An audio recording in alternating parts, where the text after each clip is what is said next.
Oh, no, wait. Yes. We are ready to start. Okay, good afternoon, everyone. My name is Abdur. I am a vet from South Africa. Just a little bit of background on myself. I graduated from the University of Pretoria, the only veterinary faculty here in South Africa. I graduated at the end of 2015, and then did my compulsory community service the year afterward, as is required by our government. And then I, for some reason, went back to do an internship, a rotating small animal internship. And then straight afterwards, I was fortunate enough to be offered a residency in veterinary anesthesia at the same faculty. And then at the end of 2022, I managed to pass my board exams, and I became a diplomat of the European College of Veterinary Anaesthesia and Analgesia. Since then, I've mainly been lecturing and doing clinical work, supervising residents, undergrads, postgrads, and things like that, as well as lecturing undergraduate veterinary nurses and veterinary students in anesthesia. I did do a stint in private practice, but now I'm back at the university full time. My kind of niche, or my kind of passion for anesthesia, I think revolves around mainly cardiothoracic anesthesia, as well as critical care, and especially acid-base management in patients. So this afternoon, I'd like to do a little short talk on medetomidine, or dexmedetomidine. The drug has been around for 20 to 30 years, but there is still a lot of apprehension around its use, and there is it's quite a few myths and rumors and things like that, and the drug is not without its side effects, and not without its significant cardiovascular side effects. And I think that is what a lot of people, the reason a lot of people are, in inverted commas, afraid of the drug. So I think if you can understand the pharmacology behind the drug, and ultimately the pharmacodynamics, how the drug affects the body, then these side effects will start to make a little bit more sense to practitioners, and I think people will be less afraid to use the drug. So to take it away, dexmedetomidine, dextromethorphan. I've pretty much practiced my entire career in South Africa. I did do some small stints overseas, for a couple of weeks, locum at a time. But the rumors are, or the comments around the drug are, pretty similar. And we are thankful enough here to have visiting vets from around the world. So some of the concerns that I've come across. People say things like that you just can't use it in older dogs, or it's a very, very dangerous drug, and it just kills dogs and cats. It causes quite severe bradycardia. It has significant effects on the heart rate as well as the blood pressure. Or you can't use it in dogs older than 7 years of age. And some people will go on to say they just don't like the drug. Why don't you like it? Well, we just don't like it. And it is professionally frustrating for me as an anesthesiologist. I kind of dedicated part of my career to learning about drugs, and I'd like to ensure that other specialties as well as general practitioners as well understand the effects of the drug, perhaps not to the level as required by an anesthesiologist, but enough to keep yourself comfortable in private practice. So to go on, I think a lot of or it's my professional theory, that a lot of the apprehension around medetomidine, especially, or dexmedetomidine, comes from the use of xylazine way back when. So this is the late 80s and early 90s. So, xylazine as well as medetomidine, or dexmedetomidine, part of a group of drugs called the alpha-2 adrenoceptor agonists. So they affect the alpha-2 receptor. And later on in the slideshow, we'll go on as to what exactly the alpha-2 receptor is, where it's located, what are some of its side effects. So, back then, the first introduction to alpha-2 adrenal receptor agonists that practitioners had in the late 80s and early 90s was xylazine. And the use of xylazine and the group of drugs in itself they are quite potent sedatives. They are exceptionally potent sedatives, and they can reduce the use of or the requirement for induction drugs as well as inhalation drugs by up to 50 to 80%. So, just to give you an idea of its potency. So, in the late 80s and early 90s, the use of xylazine together with propofol, which was another drug that was recently on the market for private practitioners, resulted in a high or unacceptable level of mortality. So if you look at these papers that I've referenced here, so anesthetics involving the use of xylazine seem to result in an exceptionally high mortality rate. And this paper here, so cardiac arrest in dogs was associated with xylazine, the odds ratio of 43.6%. So it's significant. Okay, so then moving on, if you look at perhaps one of the most powerful mortality studies ever done in small animal practice. So, I'm sure a lot of you are familiar with this paper. So the confidential inquiry into perioperative small animal fatalities. It's quite a mouthful, so we call it the F.E.T.C.H study. It is quite old, so 2008. However, if you look at the objectives of the study, so to look at the risk of anesthesia and sedation-related mortality in companion animals, and pretty much at 48 hours, what's going on with these patients. And if you look at pretty much the power behind the study, or the statistical power behind the study, it's 117 veterinary practices and a total of 98,000 odd dogs, 80,000 pretty much cats, and 8,000 rabbits. So it's a significant number of patients, which means that the results that have come out of the study are should make you sit up and listen. They are quite significant from a statistical and a practical perspective. So the one takeaway that's relevant to this particular talk that I wanted to highlight was that pre-medication with medetomidine prior to anesthesia or routine surgery was not identified as an increased risk factor for mortality. As a result of this study. So if you put that statement together with the statistical power of the study, I think it makes a lot of sense, and we can trust it, so to speak. And moving on, if you look at the chemical nature of xylazine versus the rest of the alpha-2 drugs. So for those of you that are familiar with equine drugs or are equine practitioners, medetomidine versus xylazine. If you look at the chemical structure of medetomidine, for example, and you look at the chemical structure of detomidine, you can see that these rings are fairly similar. So we call these amidazoline rings. And if you look at xylazine, it doesn't have that amidazoline ring on that side. It's got a thiazine ring. So not to confuse you guys further, if you look at the receptor specificity for xylazine versus the rest of the alpha-2 drugs in that group, xylazine is pretty low. So it's 160 alpha-2 receptors bound for every one alpha-1 receptor bound. So the proportion of alpha-1 effects with the use of xylazine is still significant, a lot more significant as compared to, for example, medetomidine is 16-20 to 1. So the alpha-2, alpha-1 selectivity. So the kind of alpha-1 side effects, alpha-1 blocking side effects that we may see with xylazine, so the profound hypotension and bradycardia and things like that can become a little bit more concerning with xylazine as opposed to medetomidine, and therefore it may give us some idea as to why xylazine was associated with increased mortality as compared to medetomidine. Okay, so a little bit of physiology before we go into the meat of the drug itself.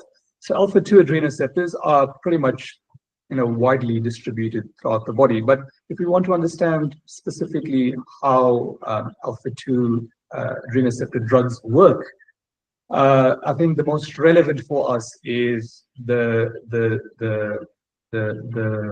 receptors within the cardiovascular system.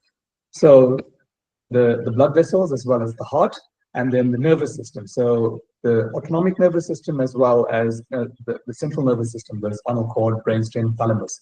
And these effects on the nervous system ultimately will produce the effects of analgesia that we can see with the use of alpha-2 drugs, muscle relaxation, which we see with the administration of metocomidine to dogs. They become exceptionally sleepy, and then in combination with that, the sedation or the effects on wakefulness that we see with the use of alpha-2 receptor agonists. Okay, so just to take it back a little bit to way back when for some of us, the physiology or the brief physiology around blood pressure. So blood pressure, just to explain my acronyms here, blood pressure is equal to cardiac output multiplied by systemic vascular resistance. And cardiac output in itself is related to the preload, so the amount of blood or the pressure that the blood exerts within the ventricle prior to systole, the afterload, which is the pressure against which the heart has to pump. So if you have an extremely vasoconstricted patient or a vasoconstricted aorta, that afterload is really, really high. And therefore the ejection fraction or the amount of blood then leaving that ventricle may be low. So the cardiac output will be low, even though the blood pressure may be seemingly high. So bit of what can I say, posing concept, but if you think about it carefully, it does eventually make sense. And then inotropy, which is the strength of contractility of the ventricle, and then lucitropy, which can become important under certain disease conditions, especially, which is the degree to which the heart itself can relax. Okay, and then lastly, systemic vascular resistance, which is the last part of this equation, has got to do with the vasodilation and vasoconstriction of the arterial tree around the body. Okay, so cardiac output in itself can be further broken down into heart rate as well as stroke volume. So cardiac output is related to the heart rate, how many times per minute or per unit time the heart pumps, and the stroke volume, meaning how much blood leaves the ventricle per unit time. Okay, so and if we expand that equation completely, then blood pressure is equal to heart rate multiplied by stroke volume multiplied by systemic vascular resistance. Okay. So if we then look at the vasculature in itself in relation to alpha-2 receptors, we can see that we've got the vascular smooth muscle, and we have a sympathetic nerve which then controls that vascular smooth muscle or the vascular smooth muscle to some extent. And we can see that the alpha-2 receptor is located on the surface of that vascular smooth muscle cell, and it's bound to a GI protein which then uses cyclic AMP as a second messenger system, and ultimately the activation of the alpha-2 receptor can result in contraction of that vascular smooth muscle, and contraction of the vascular smooth muscle will increase systemic vascular resistance, or will cause constriction of that blood vessel and overall increase systemic vascular resistance. So this part is particularly important. So we have two alpha-2 receptors within the synapse. The synapse meaning the space between the sympathetic nerve as well as that vascular smooth muscle. So I'd like to draw attention to this alpha-2 receptor as well as this alpha-2 receptor. So if we speak about nerve conduction, we say that nerve conduction typically moves from the nerve through the synapse onto the vascular smooth muscle. So this receptor is located postsynaptically, so after the synapse, so to speak, and then this receptor is located presynaptically. Okay. And one of the characteristics of how medetomidine works, and it'll make a little bit more sense later on, is that it first binds to the postsynaptic receptor and causes quite a bit of vasoconstriction. Okay, typically the endogenous ligand is noradrenaline or norepinephrine, according to the Americans, which binds to that receptor according to the physiological needs of that animal at that period in time. And then that presynaptic receptor acts as a negative feedback mechanism. So the more noradrenaline within that synapse, it causes vasoconstriction, and then in order to regulate itself, it will also bind to the presynaptic receptor and downregulate the amount of noradrenaline coming out into that synapse, and therefore cause relaxation to some extent of that vessel as required. So coming back to how medetomidine works, it will first bind to the postsynaptic receptor, cause the vasoconstriction, and as the drug then moves further centrally, it will then bind to the presynaptic receptor and decrease the amount of noradrenaline or norepinephrine within that synapse, and then cause that vessel to relapse. So ultimately, what does that mean? So if we look at the regulation of blood pressure within the body systemically, there are receptors, baroreceptors within the aortic arch, as well as within the carotid synapse receptors. And as the arterial pressure starts to increase, those baroreceptors will start to fire more and more and more. And then what that eventually does is that it sends a signal up into the brainstem, and then you get a descending signal via the vagus nerve, which then has some input onto the SA node of the heart, which then says, okay, you know what, the blood pressure is really, really high. So what needs to be done now is we need to reduce cardiac output such that we can bring the blood pressure back to normal. And therefore, in order to bring the blood pressure back to normal, that vagal response that we see, it causes a decrease in heart rate up to 50% of what the heart rate was to start off with. So we call this a baroreceptor reflex. So to recap, you have an increase in systemic vascular resistance, excitation of those baroreceptors, a nerve impulse going up to the brainstem, and then a descending impulse via the vagus nerve, which then causes a decrease in heart rate and ultimately tries to normalize blood pressure by decreasing the heart rate.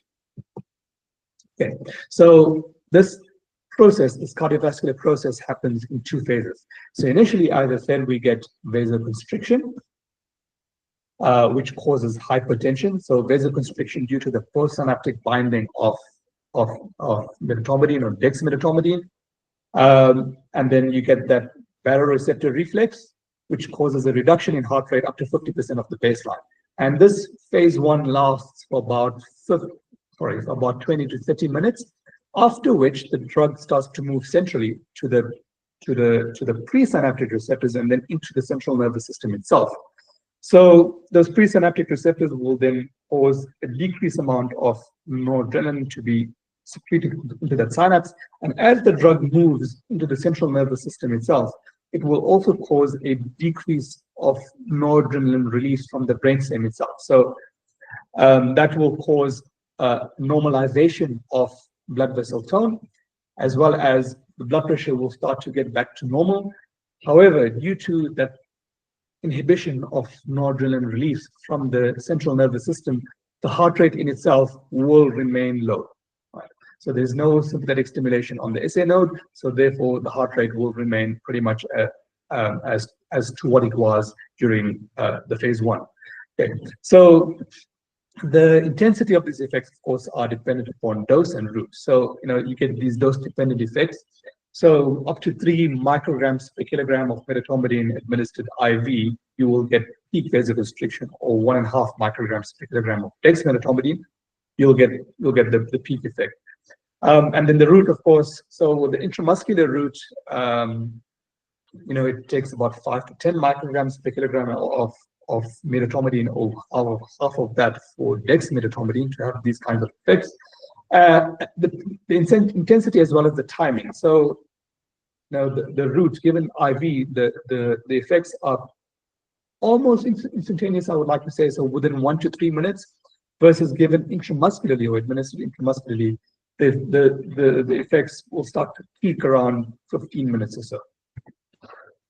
Okay, so I spoke about the effects of medetomidine or dexmedetomidine on the cardiovascular system. So Briefly, within the nervous system, and I have alluded to this already, so you have receptors or alpha-2 receptors within the brainstem as well as the pons. And within this area of the brain is the reticular activating system. And part of that has got to do with sympathetic outflow or outflow of sympathetic hormones out of that part of the brainstem. And if there is a decreased activity within the reticular activating system and therefore decreased sympathetic outflow, the animal is less awake as it was prior to administration of medetomidine or dexmedetomidine. And therefore, this is the sedative effects that we see. So that's within the brainstem itself.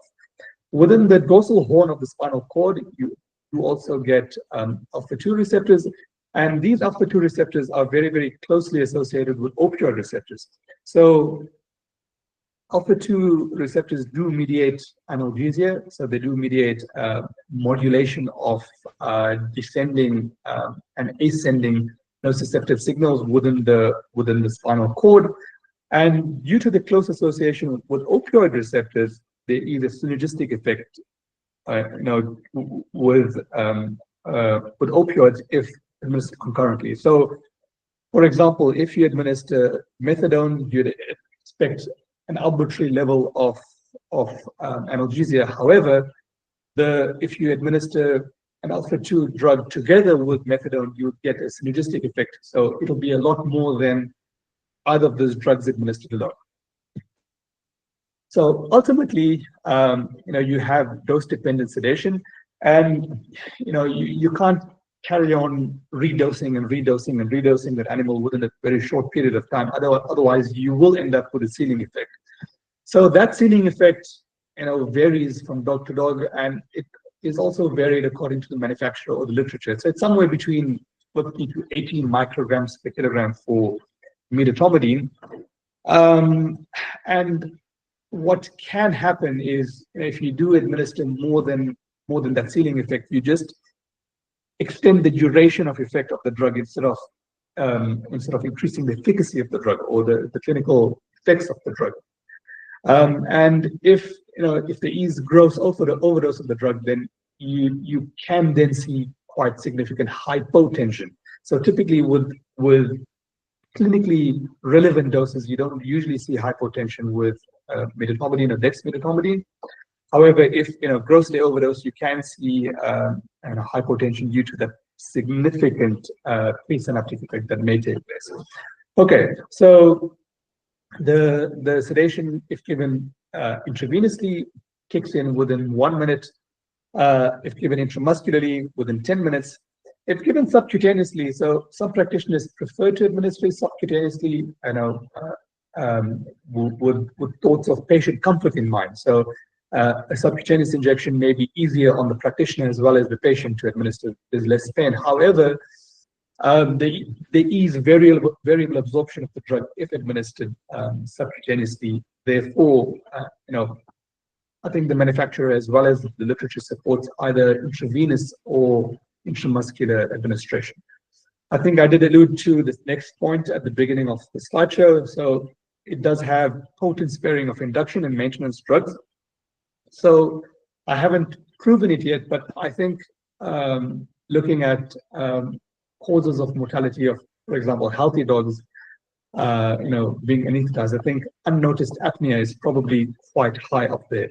So, for example, giving dexmedetomidine or medetomidine as a pre-med together with some sort of opioid, and then providing or using propofol, for example, as an induction drug. Now, it's probably the cheapest, smoothest induction drug available perhaps around the world.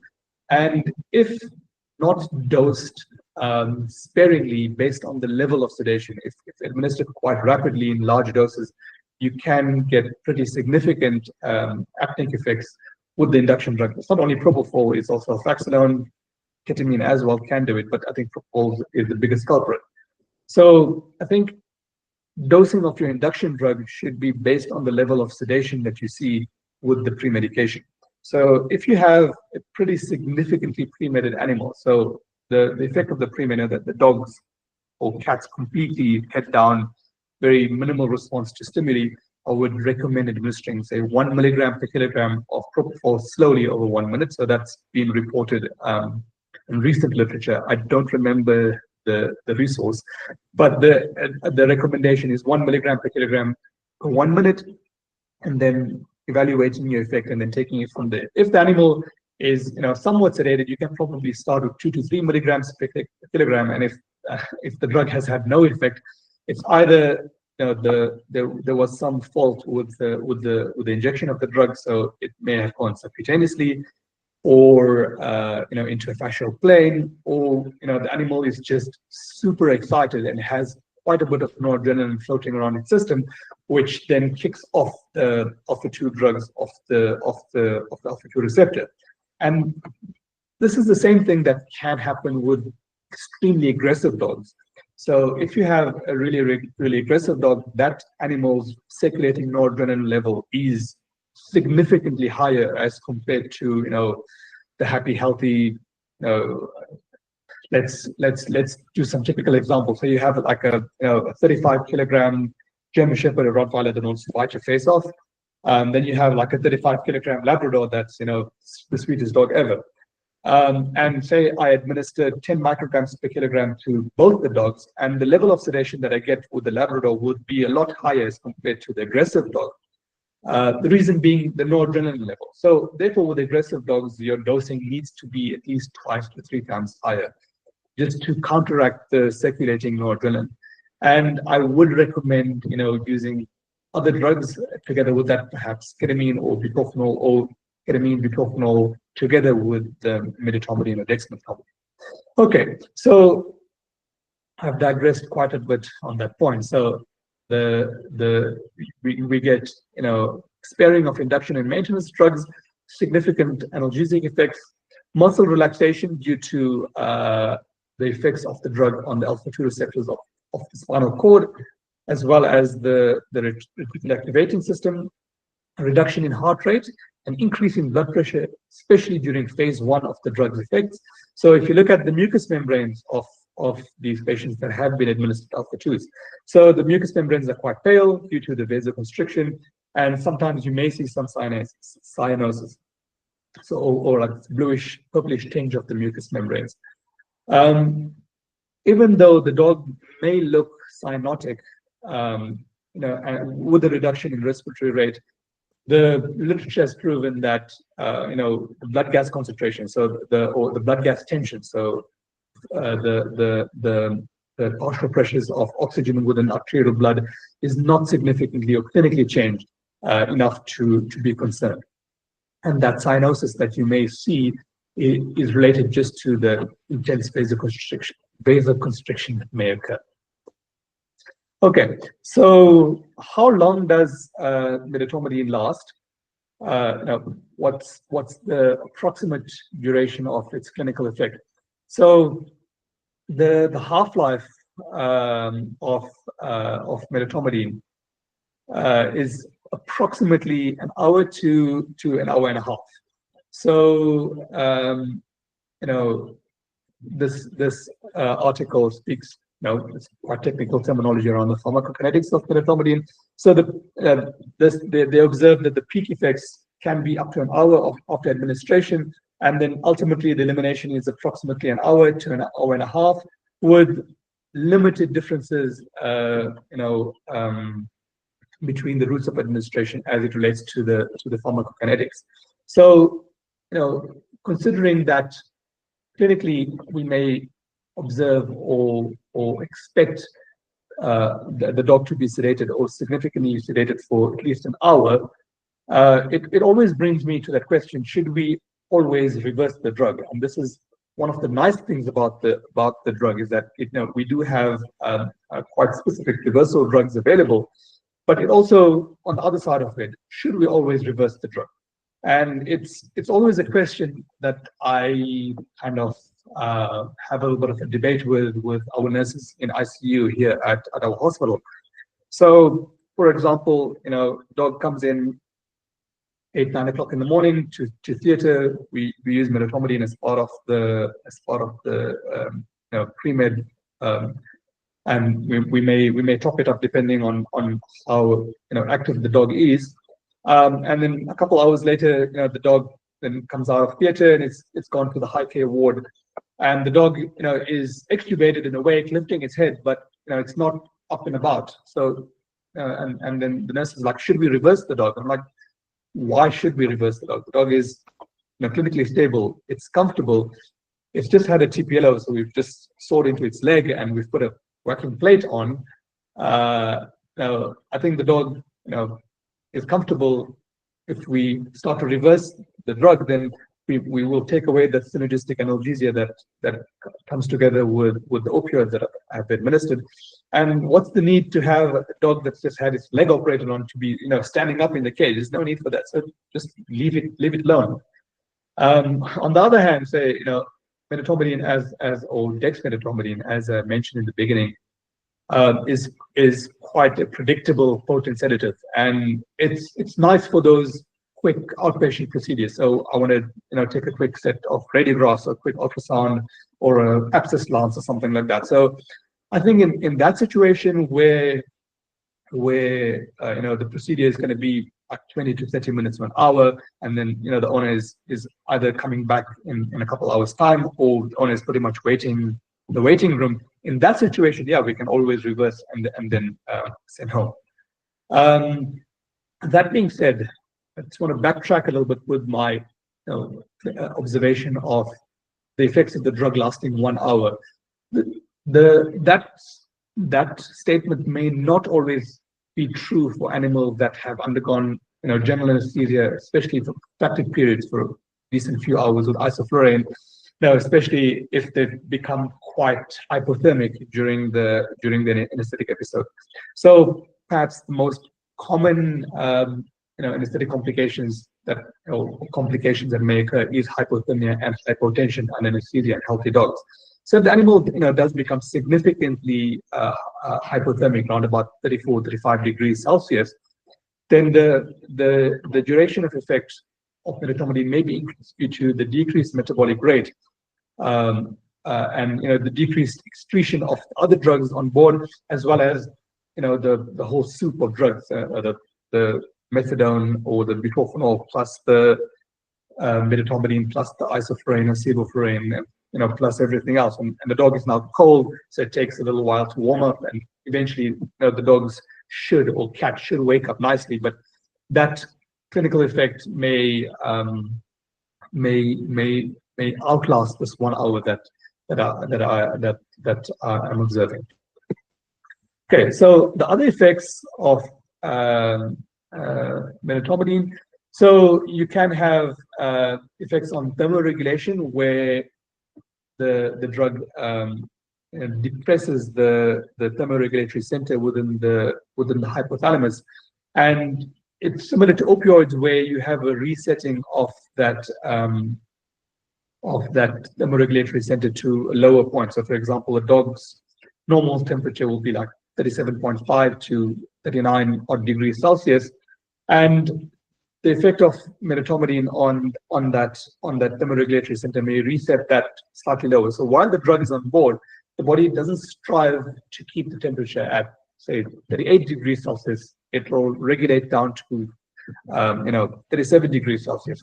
That being said, if you do add other drugs to the mix, that thermoregulation threshold, so the hypothalamus doesn't keep the temperature at one set point, it's a range. And so for most dogs, as I said, it'll be somewhere between 37.5 and 39.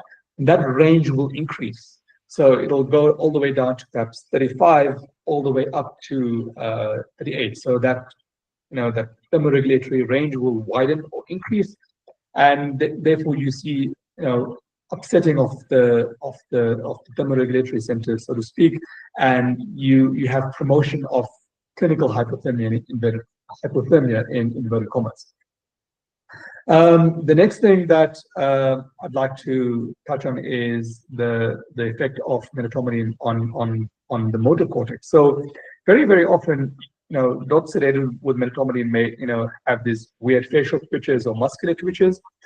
It's an absolutely normal phenomenon, which which has got to do with the effects of the drug on the balance between inhibitory and excitatory signals within the motor cortex. So if that balance is disrupted or taken away, then the dog may twitch every now and then.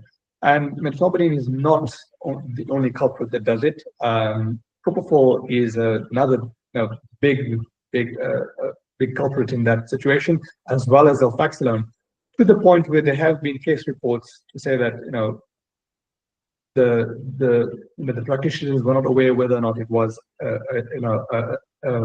a seizure, a generalized seizure, or just muscle fasciculation. And in those cases, benzodiazepines such as diazepam or midazolam was administered to no effect. And surprisingly, the only thing that works to calm down these effects is intubation and administration of inhalational drugs such as isoflurane or sevoflurane. The next thing that I'd like to speak about is the effects of medetomidine on the endocrine system. So medetomidine can cause a decrease in the release of antidiuretic hormone and therefore promote diuresis to some extent, as well as inhibit insulin release from the beta cells of the pancreas, and therefore very, very often you may see a transient hyperglycemia, and that hyperglycemia may also promote some degree of osmotic diuresis. Then lastly, the other effects of plasma electrolytes. So potassium is a hormone that is, potassium is a plasma electrolyte that is significantly, or not always, but very, very often disrupted with the use of medetomidine. So there are multiple reasons for this, and the direction in which it moves is typically an increase in plasma potassium, and sometimes, occasionally, an increase to dangerous levels above 6 milliequivalents, or 6 millimoles per liter within the plasma. The mechanism behind this is, one, the inhibition of sodium-potassium pumps on cell membranes, so inhibition of shunting potassium intracellularly, as well as its effects on insulin and glucose. So remember that insulin is required to promote glucose moving into the cell, and potassium is co-transported in that way. This phenomenon of hyperkalemia associated with medetomidine is very, very, very often seen in dogs with quite significant aggression or quite significant anxiety, as well as immobilized wildlife. So big cats or large canids, yeah. So there are quite a few case reports out there, both in small animals as well as zoo animals, speaking about hyperkalemia with co-administration. Hyperkalemia observed with the administration of medetomidine, and perhaps the reason for that. So I did speak about the population of these patients. So these patients pretty much have a very, very high circulating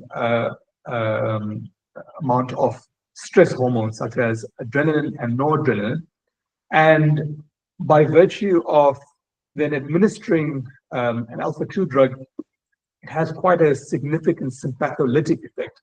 So it decreases the tone of the sympathetic nervous system, and whatever stored noradrenaline or adrenaline that was within the synapses or the terminals of the sympathetic nervous system may be exhausted, and therefore you end up with a relative sympathetic exhaustion. And the interesting thing is that these drugs not only, these hormones are not only significant or important to promote some sort of stress response, they're also responsible for activating beta receptors on the hepatocytes, which allows shunting of plasma potassium intracellularly. So therefore, with that relative sympathetic exhaustion, so large sympathetic surge, before anesthesia or during the peri-anesthetic period, administration of a potent sympathetic drug, relative sympathetic exhaustion, and one of the side effects that we may see is an increase in plasma potassium. So very, very often what happens is, the medetomidine has been administered and the animal is then put on an inhalational drug for maintenance of anesthesia. And this phenomenon typically occurs approximately an hour to an hour and a half after starting the inhalational drug. Occasionally, you may see a trending decrease in heart rate, but to my experience, that's not the most common presentation. Most common presentation typically is a sudden decrease in heart rate. So, the heart rate is typically acceptable for these patients, and then all of a sudden, within a minute, the heart rate drops to about 30, and you may see abnormal complexes if you are looking at an ECG. And in that situation, perhaps the most correct treatment is not an anticholinergic such as atropine or glycopyrrolate. Is administration of exogenous adrenaline, microboluses, so 1 to 2 micrograms per kilogram at a time, slow IV until the heart rate gets back to normal. You can at the same time, draw some blood, check the plasma potassium, and then treat from there. Okay, so I did mention that the reduction in heart rate from phase 1 to phase 2, that can be maintained due to the decrease in sympathetic outflow. If you don't suspect significant hyperkalemia, if this bradycardia or decrease in heart rate is fairly soon after the administration of medetomidine, so within half an hour to an hour. So the definition of bradycardia is a heart rate of less than 40 beats per minute in dogs and 80 beats per minute in cats, below which you may have an increase in the risk for spontaneous ventricular fibrillation. So the options for treatment of this bradycardia or this decrease in heart rate is either atropine or glycopyrrolate. So that's the first option and the most touted option, especially in older literature, say literature that's about 10 to 20 years old. So these drugs, atropine and glycopyrrolate, are anticholinergic, so they decrease sympathetic input onto the cardiovascular system, and therefore decreasing vagal tone, and therefore that increases the heart rate. The problem with the administration of anticholinergics is the fact that you may still be in phase 1 of the drug's effect. So it may be quite a significant vasoconstriction still taking place. And now you're asking the heart to beat harder against a fairly tight aorta, or vasoconstricted aorta. In a healthy patient with a healthy heart, that little bit of extra work, may not really affect the myocardium, but you do significantly increase the myocardial workload as well as the myocardial oxygen consumption. And if the animal is hypoxic for whatever reason, you can get significant side effects or significant effects or pathologies occurring within the myocardium. The next option may be ketamine. So, ketamine in itself has an indirect effect on the sympathetic nervous system, where it promotes release of endogenous adrenaline and noradrenaline. To be honest, I have used a ketamine a couple of times to increase the heart rate, and I haven't had much joy. So in theory, it is an option. The next drug is atipamezole, which is the reversal drug, or antecedent, which is a reversal drug for medetomidine or dexmedetomidine. So you can administer small amounts of atipamezole in order to increase the heart rate, and small amounts meaning an eighth to a quarter of the original dose, in order administered intramuscularly in order to increase the heart rate. So to partially reverse the drug, so therefore reverse its effects on the central nervous system, and therefore increase sympathetic outflow to some extent, such that we can increase the heart rate. The last one, which is quite interesting, is the use of lidocaine to treat. So I'm referencing this article here, the use of intravenous lidocaine to treat dexmedetomidine-induced bradycardia. So that treatment was quite successful. So they use lidocaine bolus as well as lidocaine CRI, and that has quite an improvement in the heart rate. And the touted mechanism behind increasing heart rate is a sympatholytic effect of lidocaine on the vagal nerve, on vagal input into the heart. Recently, I have used lidocaine quite a few times, and I've had variable effect, but most of the time it does work pretty well. Okay, so clinical use. So typically for sedation, cats versus dogs. So cats have a much higher distribution or a much higher density of alpha-2 drugs, alpha-2 receptors within the cardiovascular and central nervous system as compared to dogs. Therefore, on a weight-by-weight basis, cats require a little bit more of the drug as compared to dogs. So sometimes double the amount of drug in cats as compared to dogs. Administered IM, so typically whatever dose you would administer IM, you would halve that to administer IV. So in typical practice for me, I would administer, say, 10 micrograms per kilogram of medetomidine IM in a dog, up to 20 in a healthy cat, and half of that for dexmedetomidine. If I'm doing it IV, I would use 5 micrograms per kilogram of medetomidine intravenously in a dog and 10 micrograms per kilogram in a cat, in a healthy, robust cat. The one interesting use of medetomidine is to administer it slowly IV. So if you have a patient that's somewhat unstable, especially in terms of its cardiovascular system, you don't necessarily want to have this sudden vasoconstriction and bradycardia. So you don't want to suddenly alter the cardiovascular dynamics. So a little bit in these patients, excuse me, can go a long way. So 1 to 3 micrograms per kilogram diluted up to 10 moles with saline. So as a side note, if you are ever diluting a drug, you would dilute it with saline and not Ringer's lactate, and not sterile water, because you don't want to administer hypotonic solution IV and lyse the blood cells. So Ringer's lactate or Hartmann solution, the lactate can interfere with the drug. So saline is probably the most what can I say, the most stable solution. So 1 to 3 micrograms per kilogram, as I said, administered slowly IV over 10 to 15 minutes, and you don't get that sudden vasoconstriction, bradycardia, and therefore phase 1, and then that sustained bradycardia during the phase 2 effect. So to put it colloquially, the alpha-2 receptors have some time to get used to the drug, and there's no sudden effects. So synergism with opioids, as I said, it's not only for analgesia. So if you do administer an opioid together with an alpha-2 drug, then you will get a synergistic effect. So you'll get enhanced sedation.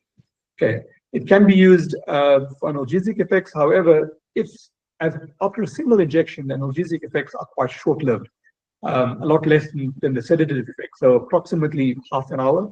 So if you do want to provide sustained analgesia with an alpha-2 drug, then I would recommend doing an infusion, so a concentrate infusion. And the dose is somewhere between 0.5 to 3 micrograms per kilogram per hour for medetomidine, or 0.25 to 1.5 micrograms per kilogram per hour for dexmedetomidine. And because these infusions may run for a good few hours, you can get significant central effects or phase 2 effects. And in that case, you can get quite significant reductions in heart rate or bradycardia, as well as this kind of vaguely mediated rhythms, such as second-degree AV blocks, as well as quite pronounced respiratory sinus arrhythmias. In that case, you can decrease the rate of the infusion by about half, or stop the infusion for about half an hour and then start it again.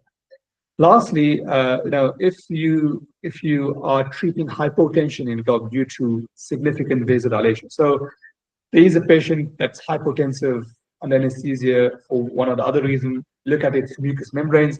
The mucous membranes are quite flushed, quite bright red, So you make a diagnosis of hypotension due to inappropriate vasodilation. Then you administer 0.5 to 1 microgram per kilogram of medetomidine, will cause some vasoconstriction and improvement of the blood pressure. However, that effect is only about 30 minutes. So it's only phase 1, and then the drug starts moving to phase 2. So, unless you're pretty much at the end of the procedure, or it's a very, very short anesthetic, I won't recommend using medetomidine as a vasopressor. I would rather go for drugs that are designed for that purpose, such as noradrenaline. Okay, so reversal of the drug can be mediated by yohimbine. So that is a drug that was specifically, not specifically, but pretty much paired with xylazine back in the day. The other drug that is a lot more specific for alpha-2 receptors is atipamezole. So it's a highly specific alpha-2 receptor antagonist. So it's 8,300 alpha-2 receptors for one alpha-1 receptor. So you don't require, sorry, so it's a highly specific receptor, and you need a high enough dose on top of that in order to outcompete medetomidine or dexmedetomidine at that alpha-2 receptor. So coming down to the bottom of the slide, so in order to outcompete the drug at the receptor, you have to administer 5 times the amount in dogs, or 2.5 times the amount in cats. And thankfully, Zoetis was kind enough to formulate it such that it's equal volume to equal volume in dogs, or half the volume in cats. So the drug, if you look at the opposite effects of medetomidine, can cause hypotension, tachycardia, excitement, and sometimes seizures, especially if it is overdosed or administered IV. So the drug should be strictly administered intramuscularly, almost never IV, unless the situation is quite emergent. The dog has crashed or is about to crash. The duration of effect of atipamezole or antecedent is approximately 4 hours. So I do run into this scenario every now and then. A dog comes in the morning for evaluation, has some sedation with medetomidine or dexmedetomidine, has an ultrasound or radiographs taken, and then they reverse the dog, and then they suddenly make the decision, the dog needs to go to surgery later. So what do we do in that situation? Either change your protocol or wait 4 hours or more in order to administer medetomidine. Okay, so specific clinical situations for the use of medetomidine. Pediatric patients, so that means puppies under 4 months of age and kittens under 3 months of age. So their cardiovascular systems completely mature at the ages that I've said. So puppies at 4 months and kittens at 3 months of age. So what does that mean? It means that if we go back to our blood pressure equation, where blood pressure is equal to cardiac output multiplied by systemic vascular resistance, and cardiac output is heart rate times stroke volume. In pediatric patients, they really don't have it is age related to some extent, but they don't have much ability to alter systemic vascular resistance or inotropy of the heart. So their cardiac output is pretty much fixed and is mediated pretty much by heart rate.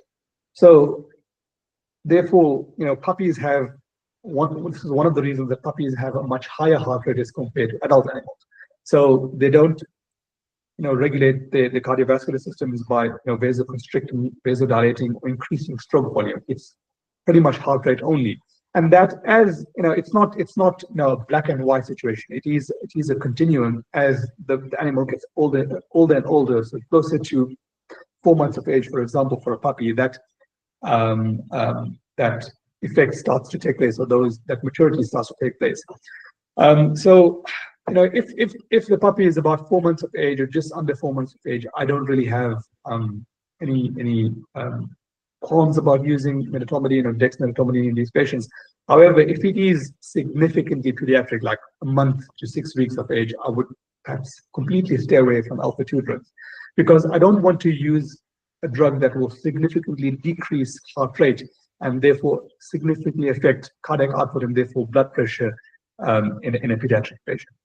In terms of heart disease, so mitral valve disease or myxomatous mitral valve disease or DCM in dogs, remember that in a nutshell, the ease regurgitation or backflow of blood through the atrioventricular valves, depending on the disease, during systole, and therefore cardiac output is decreased, and that triggers, a whole downstream sympathetic response. So increase in heart rate due to the sympathetic nervous system, and then activation of the RAAS system in order to increase volume status in order to increase preload and therefore improve cardiac output. So that part of that sympathetic response in order to increase heart rate can be taken away by the administration of medetomidine, and depending on the severity of the disease, one can use perhaps lower or titrated doses of Dex or medetomidine in dogs, for example, affected, stage B1 mitral valve disease. However, if it's a stage C or stage D, I'll probably stay completely away from it. But if the dog has a murmur but no significant disease, and if the dog is really nasty, for example, if you've got quite a biting chihuahua, then I would go after it with some medetomidine. Of course, I would start low. You can always give some more, but you can't really take away. So use with caution in these patients, or don't use at all. The next heart disease that I'd like to speak about is HCM and aortic stenosis. So in both these diseases, you can get obstruction of the left ventricular outflow tract. So with aortic stenosis, it's pretty much a no-brainer while it happens. In terms of HCM, you can get systolic anterior motion of that mitral valve, or of the mitral valve leaflet, into that left ventricular outflow tract, which causes dynamic outflow obstruction. So with the administration of medetomidine in these patients, if you look at flow through a constricted area, so think about this as the ventricle on this side, the constriction or the obstruction through the left ventricular outflow tract, and then that's the aorta on that side. So a very, very high pressure is generated on this side in order to drive the blood through that low pressure, which then causes a collapse on the other side if you were to obey the rules of Bernoulli's equation, so going back to first year physics. So high pressure on this side, low pressure there, and then decrease in velocity on that side will promote collapse within the left ventricular outflow tract. So by the administration of medetomidine in these patients, you decrease the heart rate, which is beneficial. So you increase time for ventricular filling, especially with HCM, where there's lucitropic failure to some extent, where the ventricle is so stiff that it can't relax enough in order to obtain a decent preload. And then secondly, so that decreases the heart rate, and therefore by increasing afterload, you stiffen that the valve annuli, and that decreases the propensity for collapse. Lastly, geriatric patients have decreased compensatory responses for hypotension and hypertension, etc. They may also have decreased density of certain receptors. Therefore, and at the same time, they may be a little bit more sensitive to anesthetic drugs by virtue of their increased permeability of the blood-brain barrier, as well as some degree of renal dysfunction as well as hepatic dysfunction. So putting all of those things together, observing the dog, looking at how geriatric the dog is. So for example, if you have a 9-year-old Dachshund, those dogs are pretty sprightly unless they've got mitral valve disease or significant mitral valve disease, as compared to, for example, a 9-year-old Saint Bernard. So it's two completely different scenarios. The Saint Bernard is properly geriatric, and the effect that you would have with medetomidine, for example, in the Saint Bernard or the Great Dane, for example, would be, a lot more significant as compared to the small breed dog. So, it's not necessarily the absolute age, it's also the observation of its chronological or physiological age that will dictate to you, how should I, clinically dose titrate in these patients. And then lastly, debilitated patients, depending on the source of debilitation, I would tend to stay away from alpha-2s in these patients due to perhaps their decreased ability to compensate. They are typically hypovolemic or have significant cardiovascular pathology at that point in time. So evaluating that patient completely, resuscitating the patient as needed, and then seeing what you're left with before you make the decision to administer alpha-2s to a debilitated patient. Right. I think I've spoken enough, and if there are any questions, I'm happy to answer. Thank you very much, Abdur. That was really a very nice overview, especially for side effects and stuff like that. I must say that at the beginning of your presentation, you made me feel really very, very old. When I was in the university, xylazine was one of the medications that they were used. It still is used in large animals. And it has been a spell, especially in the States, with people getting intoxicating on xylazine. So it came back in fashion for many bad reasons. But yes, this is the typical situation of how to say someone is very old without actually saying you're very old. Amazing. Sorry, I've never used xylazine in cats and dogs. I've only ever used it in horses. Just to give away my age. Me neither. I will say I'm not that old, but as a student in the university in the 90s, we did have lectures upon lectures upon lectures. And I will say that I was an intern in my first internship when medetomidine came out. So there we go. Anyway, I hope you have enjoyed that. If you have any questions, please let me know. If you want to email us something because something has popped up later, please do so. Abdur is one of our anesthesiologists at Veterinary Specialist Advice, and he's very happy to discuss any cases that you may have concerns before any procedures. He can make plans for you, anesthesia plans, and he can guide you through some tricky stuff, anesthesia related. Abdur, thank you very, very much for your time, and thank you, everyone. I will send you the recording later in the week once it's ready in your emails. Thank you very, very much. Thank you. Abdur, if you stay online for a second. Thank you, everyone. Okay.